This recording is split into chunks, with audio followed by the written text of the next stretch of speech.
সিদ্ধ হয়ে গেছে। এইবার আমি এর মধ্যে দিয়ে দেবো ডিমের বড়াগুলো।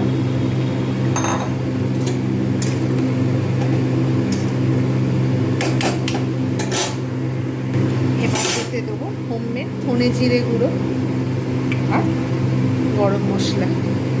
এটাকে আমি একটু ভালোভাবে নাড়িয়ে নেবো আর ফুটতে দেবো। তারপর সার্ভ করে দেখাচ্ছি কীরকম হয়েছে। রুই মাছের ডিমের বড়া দিয়ে আলু দিয়ে তরকারি, জাস্ট 1 মিনিটের মতো, যাতে এর মধ্যে ভালো করে রসগুলো বা ঝোলগুলো যাতে এর মধ্যে ডিমের বড়ার মধ্যে ঢুকে যায় এবং খুব সুন্দর একটা টেস্ট আসে, তার জন্য আমি জাস্ট একটু অপেক্ষা করবো। তারপর সার্ভ করছি। ভালোভাবে এটাকে ফুটিয়ে নিলাম যাতে টেস্ট অনেক ভালো আসে, তার জন্য আর কিচ্ছু দেবো না। এবার আমি সার্ভ করবো।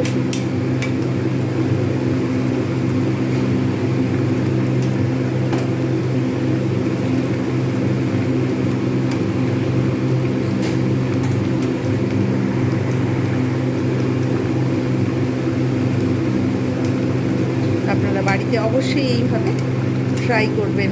এই একটা তরকারি দিয়েই কিন্তু আপনাদের ভাত খাওয়া পুরো কমপ্লিট হয়ে যাবে।